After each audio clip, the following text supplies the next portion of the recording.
Welcome to Your Journey, a podcast with Ishan Shivanand. My name is Juhi Gangarmani, and every week we bring episodes to our listeners that address topics ranging from meditation and maintaining well-being to how we address anxiety and mental health challenges people face. We hope to give you more clarity and support on how to cope with daily and lifelong stressors while we support and uplift you on your journey. Welcome, everyone, to today's fifth episode of our podcast, and we're going to be discussing burnout, the effects of burnout, and how we combat burnout in modern day. Ishanji, I think my first question to you is, what is burnout? The simplest way to put is emotional exhaustion. When we feel emotionally disconnected, emotionally bankrupt, and emotionally unstable while we are living our life. This emotional instability can take many forms. It can become physical exhaustion.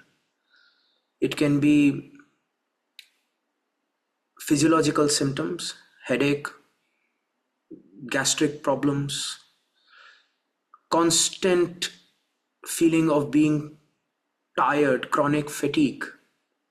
It could be emotional symptoms of not feeling fulfilled, not feeling joy derived from activities that should bring you joy, or simply feeling emotionally disconnected from the people that are around us or the objectives of our life. It could also become mental fatigue, whereas we are not able to apply ourselves completely and totally in work that would generally give us joy and fulfillment, and we feel a lack of performance, a lack of motivation, and all this summed up together can be called burnout. About signs and symptoms and talking about physical exhaustion as well as how we're not able to sleep well or it affects our eating patterns. Many people have a difficult time identifying when they're experiencing increased levels of exhaustion. So, what are some signs or symptoms that people can easily spot within not only themselves, but with other people around them? This is a catch-22 situation. If we know ourselves, or if we are aware of ourselves, then we will not push ourselves to the level of chronic stress, chronic fatigue, or eventually burnout.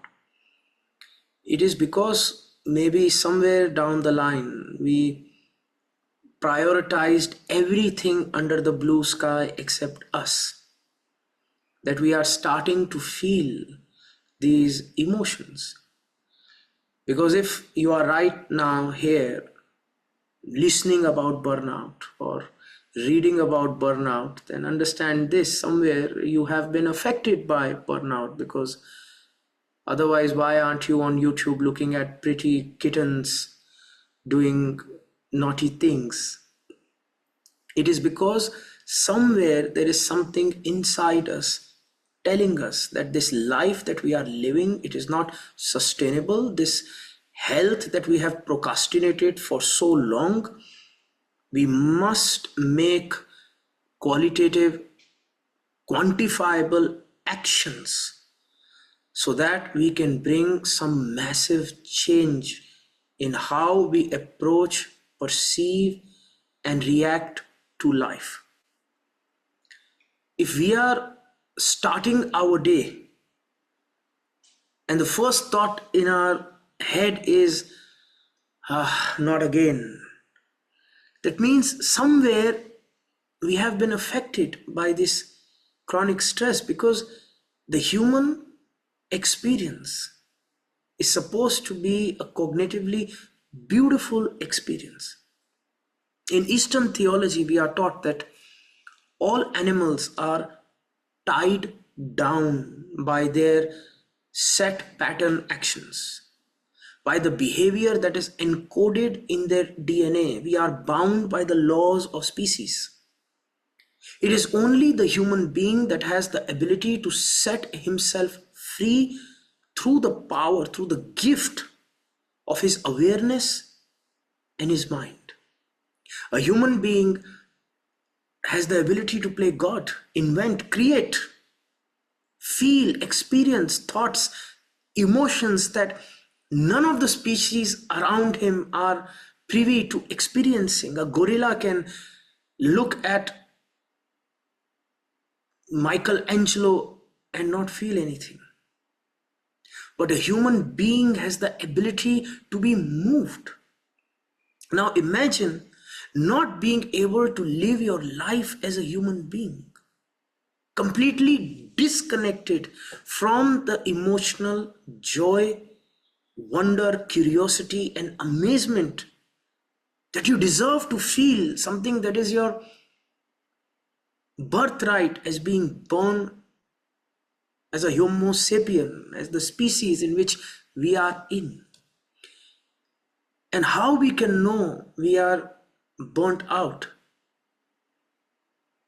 We are completely disconnected from that human experience. We feel like we are pushing ourselves from one situation to another, from one relationship to another. The easiest way I can tell you is, imagine yourself pushing a truck up a hill. It is not going to be easy. And I tell you this is because how you will feel pushing up that truck up the hill is how you feel when you are burnt out. Each morning you will look at the truck, you'll be like, not again, I have to push. I feel like Atlas carrying the weight on my shoulders. And I tell you, in terms of feelings, is because many times in early stages, burnout is not quantifiable. How will you quantify headache? How will you quantify chronic fatigue? You will go, you will tell somebody, oh, I feel a chronic fatigue, a chronic lack of motivation. They're going to say, eat better, try to sleep. Of course, I'm trying to sleep. Sleep eludes me. Of course, I'm trying to eat better, but there is something inside me that is not letting the best of the world reach my heart. And that is that state of exhaustion, that feeling, which we can sum up as burnout. So I would say to people, be aware of your feelings, be aware of your emotions. And to be aware of your feelings and emotions, you need to know yourself. To know yourself, you need to spend time with yourself. And spending time of yourself is not sitting in front of the television or going to the gym and pushing your body to do various athletics. Because one of the symptoms of chronic burnout is substance abuse. And substance abuse can be using any form of substances, may it be information, may it be non-substance abuse, may it be alcohol, to sort of numbing yourself. And when I say spend time with yourself, it means leave out all the distractions, all the gadgets, and try to be aware of your body, try to be aware of your breath, try to be aware of your thoughts. No matter how difficult that may be, because that awareness will lead to realizations, and that realization may probably help you change your life and maybe even save your life. So my answer would be to first know thyself, and that is most important. When we understand ourselves and really take the time to know ourselves, as we've talked about in our previous episodes, we gain a large sense of enlightenment, and also just feels like a weight has lifted off of our chest that's been, like how you discussed, putting a lot of substance or a lot of pain onto ourselves. We talk about the state of the world and so many things that happen that affect us that lead to burnout, but many people wonder, why do we experience burnout so frequently in this generation? Emotional connection. We need an emotional core. If we do not have that emotional core, how will we be strong? You have to understand this. Human body is very resilient. Alexander the Great marched all the way from Macedonia to India. He was not exhausted. His army was. His army felt burnt out, but not him. He was ready to march all the way through the Deccan and then probably get on a boat and go back to Macedonia. But he found motivation. A mother will find motivation to take care of her children while she's doing a job, provided there is an emotional core, because that emotional core gives you that feedback, that payment that is most important, that fulfillment whenever we are doing any activity. I wrote an article once, and that article was because I was in Mauritius and I was part of the education system, and I was in a meeting in which the teachers and the students and the parents were sitting.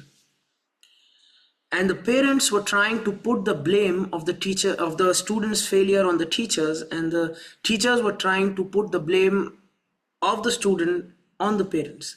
And the parents said that, see, we are not with our children all the time. We send them to you.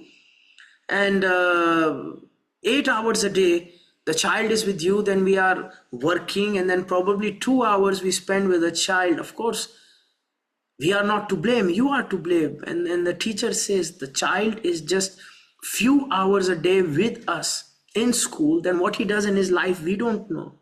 In his vacations, what he does, we don't know. So if he's failing, you are to blame. And that child in that moment was an orphan. And I wrote the article called A World Full of Orphans. Why we do not have an emotional core today? Because who is giving that emotional core to the child? Today I see a baby cries, the first thing we do is we give him a cell phone.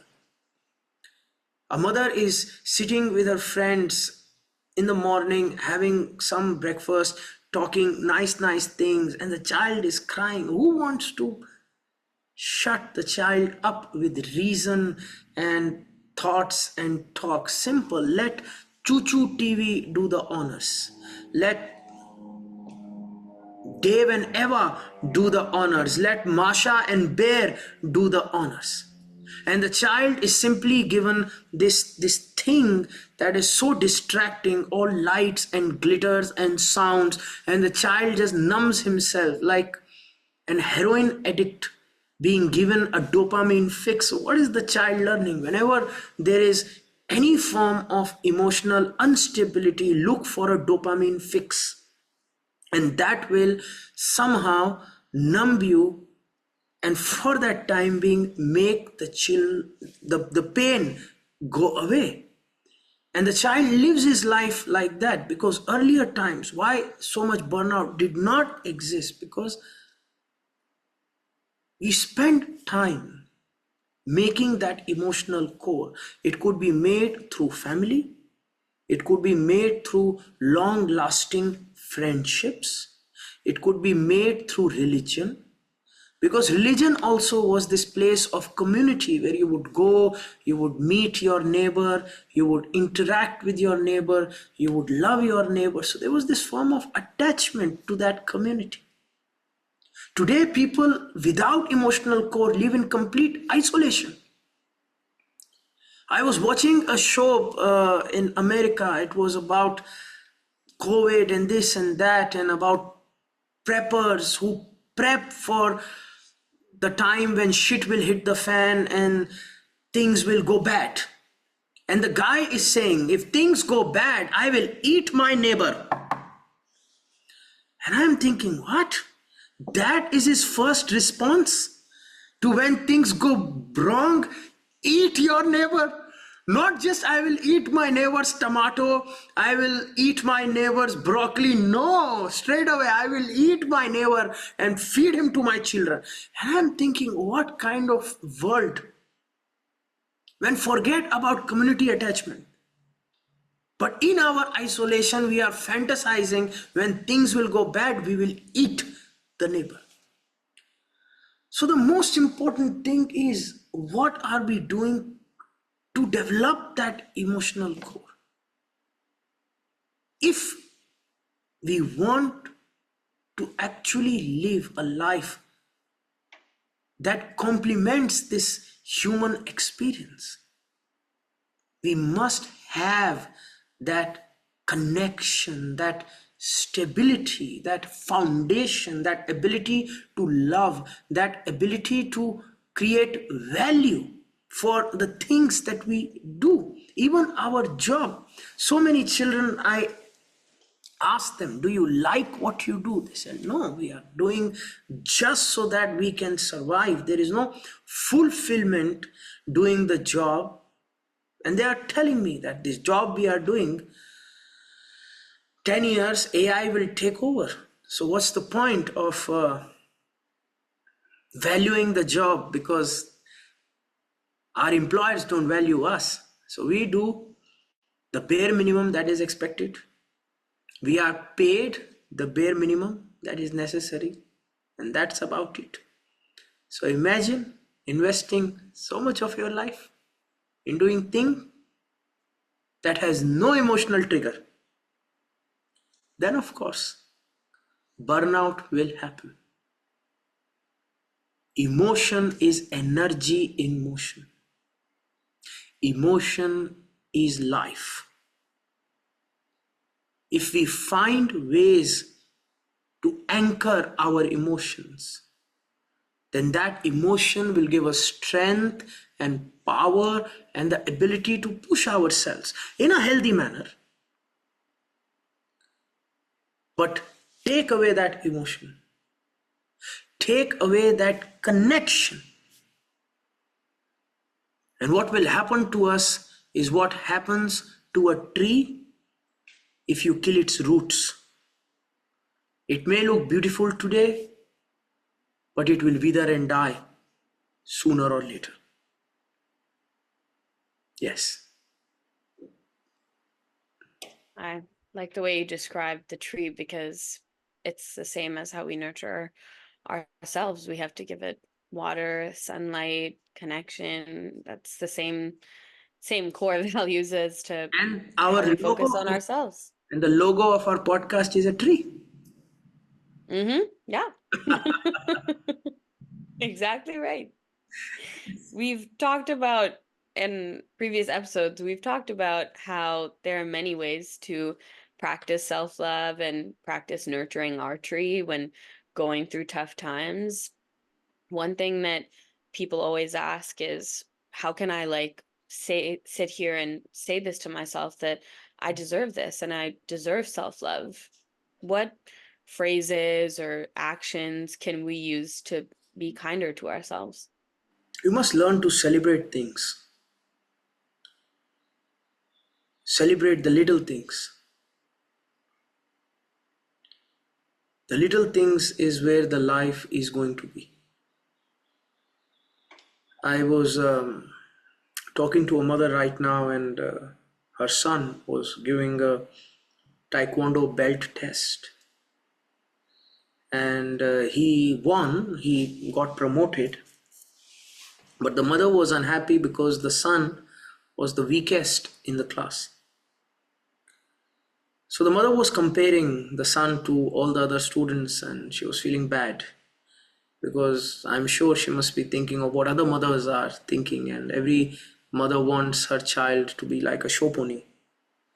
And she's complaining to me, she's coming to me, and she's saying that, oh, I have this mental health issue and my son is not good enough in the class. And I'm saying, why are you comparing your son to everybody else? Why are you not comparing your son with your son? Because I've worked with this woman for a long time and her son was very awkward. He did not have great motor skills and he worked very hard on himself to reach where he was able to do what he could to stand where he is standing. And the beauty is the son was proud of himself. The son achieved something without any help. He went out there, he showed up, he put as much effort as he could and he got the belt. And mind you, the son is 7 years old. The son is 7 years old. And the mother is so unhappy that he's not as good as other people. And we spend our life comparing ourselves with others around us. And we do not let ourselves celebrate the victories that we achieve through the hard work that we have put, because victories don't come easy in this world of people upon people. It is very hard to achieve the things that we do. If we learn to celebrate them, then we will learn to be kind to ourselves. Because celebrating our victories is a form of appreciation, gratitude. And we must find out healthy ways of celebrating, of gratitude that we give to ourselves. This is one. Second thing, to be kind to yourself is try to, and as I said, I'll sound like a broken record, meditate. Spend time with yourself, spend time with your breath, and do not look at meditation as an Olympic sport. Because just like people do sports, they are thinking, oh, I'll get gold medal. People who are doing meditation, I don't know what expectation they'll have, that they'll start flying and they'll become Doctor Strange and they'll become enlightened and they'll fart rainbows and they'll fly on unicorns. Meditation doesn't need to be that complex or that wondrous of an achievement. Meditation could be something as simple as finding silence and balance within yourself. Something as simple as closing your eyes, focusing on your breath, or focusing on any mantra of your choosing, or trying to practice gratitude. That is also a very powerful form of meditation, trying to practice love, compassion, and gratitude. These things that I am saying, learning to celebrate, learning to meditate, they will help you in the long run. And another thing that I would recommend to people is focused resilience training. So something like the yoga of immortals. Yoga of immortals is these modalities that I developed because I spent 20 years of my life in the monastery and I was exposed to so much knowledge and information. And then when I started to work in the world, many times young people would come to me in a state of crisis and they would say, give us something. Now I can't sit with them and give them 20 years of experience and practice. I must give them something that is relevant to them, relevant to the issues that they are facing, something that is unique to their situation. So then I spend a lot of time. I spend almost 5 years of my life honing a protocol, a system that people, especially the youth, could practice. And through that practice, they would develop a very specific certain skill set that would teach them how to deal with their stress, with their anxiety, that will teach them how to find balance and peace, that will teach them to become resilience. Many times the problem happens is we treat meditation as if it is a firefighting tool. We should bring it into our life as a form of behavioral modification, as a lifestyle disorder prevention, not just treatment. And that would look like practicing 15 minutes every day, a technique like yoga of immortals that is specifically helping me create mental, emotional, and physiological resilience. If you can do this, celebrate the small wins, compassion to the self by meditating and resilience training through techniques like YOI, then I am sure this will be a form of self love and kindness that will help you overcome burnout. Talked about sharing how disorders and people classify burnout as a disorder and can experience all of these difficult things. And an example I like to share frequently is how Sweden and other Nordic countries have highlighted and acknowledged the realities of burnout and classifying it in medical dictionaries and within society, within the workplace. Many workplaces have adopted the method of ensuring a work-life balance and prioritizing the safety and the well-being of their workers. Something that this makes me think about is how can communities and organizations and even schools help support our youth to deal with burnout? And like you said, talking about more prevention than treatment. A lot of the companies are kind till they can be, and then they are not. Case in point, COVID. When COVID happened, everybody was being very kind to their employees. Work from home. Here's a few $1,000. Buy some technology to work from home. Extra bonus, etc., etc. And when COVID finished and the economy became uncertain and the shareholders demanded profit, then immediately, fire half the staff and exasperate the problem of burnout.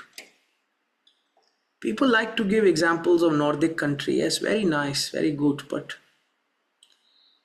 we are talking about countries that have less population, a good economy, good disposable income to invest upon that population. But eventually, sometimes situations are different. And in a country like India, where you have millions of people applying for 1,000 job vacancies,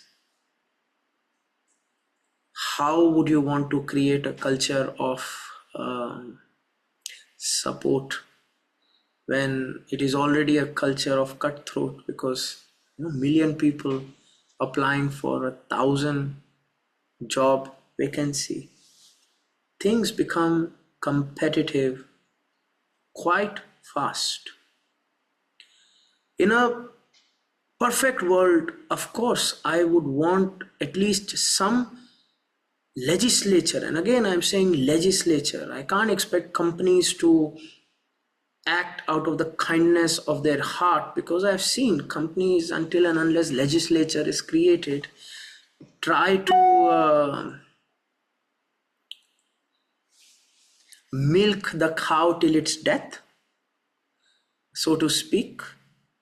Maybe the coal mining companies of the earlier 19th century, they would use kids.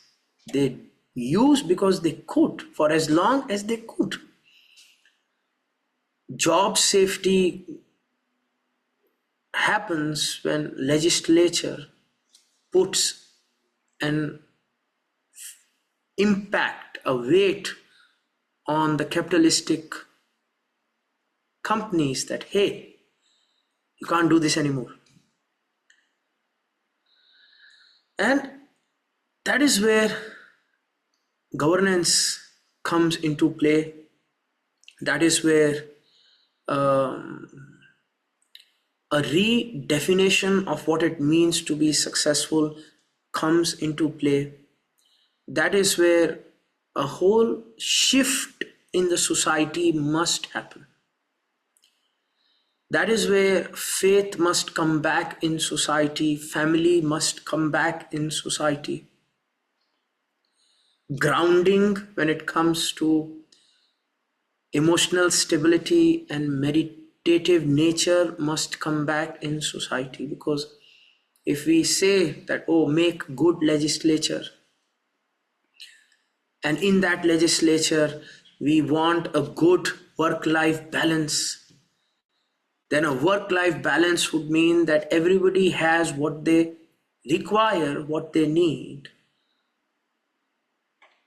But then what happens to society that is just so very greedy and has not found its emotional core, and it only gets its fulfillment from the hustle culture, and a value of a person is not by what he can create, but how much trinkets he can possess. So everybody must work together. Good governance comes, but I must become a good citizen. I must have good civic sense. And that civic sense comes from knowing my own self, setting up my own priorities. Because if we talk about Nordic countries, there the education system is such, the culture is such. I remember talking to a girl, she was from one of the Nordic countries, and she was into healthcare and she was living a good life, she had enough, and I told her that why do not you come to America? You are so talented and there is a requirement of healthcare workers, and there you will have so much scope of growing. She said, why would I want to come to that cutthroat place and work 20 hours a day? I said, just, work a little bit right now so you can save up and retire later and enjoy life. She said, I'm enjoying life as much as I want to. I don't need any more. I'm happy with what I have. I have good mountain to climb, good river to swim. I have enough healthcare, enough good food, good things to eat. So I know my employer has this much requirement of me and I have this much requirement of the employer, and we fulfill each other, and then that's it. Then we cap. So that person was so in tune with herself that she could create then her priorities. And those priorities are conveyed to legislature. And then that legislature makes sure that each and every single company is following a set pattern and rule. The trouble happens when the company influences the legislature, which influences the young person who is still trying to understand what his priorities are. And then the companies can create legislature that can kill the child. So it has to be reverse. But then it has to start from within. Change has to come from within. Balance has to come from within. Awareness has to come from within, because then You will be able to work with the healthcare workers to create that data, then to influence the government, and then the government makes those rules. And that is most important. But if I say that institutions have to put their best foot forward and we must have to rely on the kindness of institution, trust me, institutions are not kind. We have seen it. They are worried about their bottom lines, their profits. As simple as that. And I know this because I work in healthcare, mental health. Pre-COVID, there was so much demand, mental health, do this, do that. During COVID, there was so much demand, mental health, do this, do that.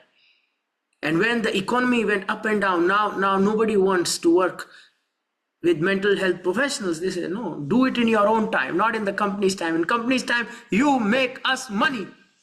Then we can refer you to the mental health experts, or we will give you incentive to download an app and do meditation, but otherwise nothing doing. Figure it out. So, yes. When you and I were talking before we started recording, you talked about how you were feeling tired and you were feeling burned out. So what are some ways that you would practice dealing with burnout? My burnt out was physiological because I had to take a session early in the morning, 4 a.m., and I had to go to a place that is far away from my home, and I had to sit in a chair that had no cushion. I'm still sitting on it, and it is so hard on my ass. So, so my bum, physiologically, I felt a bit tired, but I won't call it burnt out because that would be undermining people who are actually going through burnout. But yes, when I know physiologically I will have to require more from my body, then I spend a little bit more TLC care on my body. So before I know an event like this has to happen, I make sure of eating the correct diet, light diet, so that my body is able to perform. I make sure that when I'm getting into a time frame where I'll be expected to work 15 hours a day, I get enough rest, and I do lots of breath work, and I box. So I don't box before I have to do this events. I focus on the breath work. I focus on exercises like yoga, which will really help me. And now that I have been sitting for almost 12 hours, I will again spend some time on doing yogic asanas that can help me relax my muscles in a much better manner. I will have some protein rich light food that will be high in roughage, so that my body remains in an optimum system. And before I sleep, I will do lots of breath work again, so that I can flush out any and all toxins, mental, emotional, and physiological, that I may have created. So it's about preparation with me, and after preparation, it is about having a good system set in place that helps me heal my body. So preparation and revitalization, that helps me, because I know this body is mine and I must be kind to it if I want to make it perform. Because even if I'm going to achieve success in life, I would enjoy that success with this body. It is so very hard when we have everything in life and we don't have health, may it be physical or mental. So that preparation and that revitalization is a very, very important part of what I do. And sometimes I do understand that life can be extremely hectic and demanding. And it is at that time I try to focus on the main quest. Today I was taking a session and I was talking to them that when I was young, when I was a kid, video games were very easy. they were like Mario or Contra. They were 2D video games and you just had to go ahead, and it was simple. There were not a lot of challenges because what you had in front of you, Bowser, that was the challenge and you had to overcome that. So it's simple. There's the challenge, figure it out, go. Slowly, the video games became very complex. Open world, you could go anywhere. So now you had to figure out where you have to go. And then they became much more challenging because then they started to give this concept of side quests. So earlier video games, you could just go straight. There is only one quest, finish it. Now in the video game, there is a main quest and there are these hundreds and hundreds of side quests. So what a gamer does is he just gets lost in the side quest for hundreds and hundreds of hours and he forgets about the main quest. So when life is becoming very tensed for me, I make sure I do not indulge in any unnecessary side quest. And my eyes is on the prize. I'm just going forward with my main quest. And when I know I have a little bit more time, then sometimes I do indulge in a few side quests as well. And it's so very interesting how we are not kind to ourselves by focusing on the main quest. I'll give you another example. I was doing this big meditation session before we are talking, and there was this cricket match apparently that was happening, India versus somebody, I don't know who. And people who are doing this meditation session, who have, paid to be part of this meditation session, who want to do this meditation session, are doing this meditation session, but at the same time, half of their eye is looking at the cricket match, side quest, forgetting the main quest, side quest, the cricket match. And then I'm saying full breath in, full breath out, full breath in, and then go, yay, we won the cricket match. And I'm saying, what? You won the cricket match? No, I did not win. Somebody won. And I am looking at them. And I'm thinking, so many side quests, of course you are burnt out. We have enough energy and resources to somehow finish our main quest and a few side quests. But if all your energy goes into every single random tidbit side quest that comes your way, you're going to kill yourself. So I try my level best when going gets tough, when my butt starts to pain, focus on the main quest. And for that, I don't know if I talked about it in the previous podcast, I write this thing called the Golden Book. Every single day before I sleep, in the night time, I have this book. We call it the Golden Book, and I write in it, what do I want in my life? What is my main quest? What am I here to do? Just so that I can remind myself what my main quest is. And that's how I live happily. Thank you so much, Ishanji, for taking the time out to share today and also just give more reality and experience as to what you go through and how you do it. And I love the analogy of the side quest because I think a lot of the times we go off on so many side quests. We want to experience so much of the world that we want to go off and see what else is there without really taking the time to realize if we have the energy and the space to do that for ourselves. So thank you for taking the time out to share about this today. Perfect. Thank you so very much. Thank you for listening to the Your Journey podcast. Make sure to follow us on social media to keep up with the latest episodes with the @your_journey_podcast. We hope to join you again on the next episode of Your Journey.